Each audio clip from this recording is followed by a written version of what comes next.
സാധാരണക്കാരന്റെ ദൈനംദിന ജീവിതത്തിന് തടസ്സമായി നിൽക്കുന്ന പ്രശ്നങ്ങൾക്ക് പരിഹാരം കാണുകയാണ് താലൂക്ക് തല അദാലത്തുകളിലൂടെ ചെയ്യുന്നതെന്ന് ടൂറിസം പൊതുമരാമത്ത് വകുപ്പ് മന്ത്രി PA മുഹമ്മദ് റിയാസ് പറഞ്ഞു. മലപ്പുറം പൊന്നാനി MES കോളേജ് ഓഡിറ്റോറിയത്തിൽ നടന്ന പൊന്നാനി താലൂക്ക് തല കരുതലും കൈത്താങ്ങും പരാതി പരിഹാര അദാലത്ത് വേദിയെ അഭിസംബോധന ചെയ്ത് സംസാരിക്കുകയായിരുന്നു മന്ത്രി.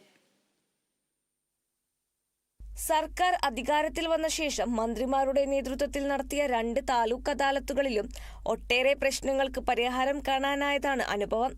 ഇക്കാര്യത്തിൽ ഉദ്യോഗസ്ഥരുടെ ഭാഗത്തുനിന്ന് മികച്ച സഹകരണം ഉണ്ടായിട്ടുണ്ട്.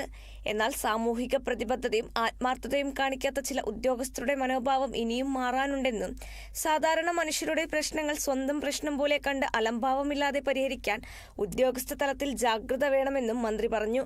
നമ്മുടെ ജില്ലയെ സംബന്ധിച്ചിടത്തോളം കഴിഞ്ഞ തവണ നമ്മൾ നടത്തിയിട്ടുള്ള അദാലത്തുകൾ ജനങ്ങൾക്ക് ഏറെ ഗുണം ചെയ്തു എന്നുള്ളൊരു കാര്യം ഞാൻ ഈ അവസരത്തിൽ ഓർക്കുകയാണ്. അതിന് നമ്മുടെ ഉദ്യോഗസ്ഥരെല്ലാം തന്നെ നല്ല രീതിയിൽ ഇടപെട്ടു ജനങ്ങളോട് കൂടെ നിന്നു എന്നുള്ളതാണ്.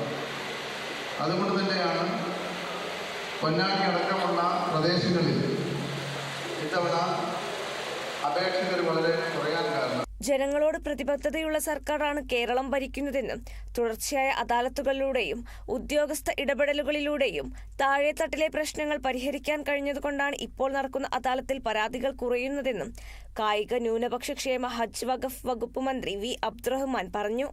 2 മന്ത്രിമാരുടെയും നേതൃത്വത്തിലാണ് അദാലത്ത് നടന്നത്. Kerala vision news, Malappuram.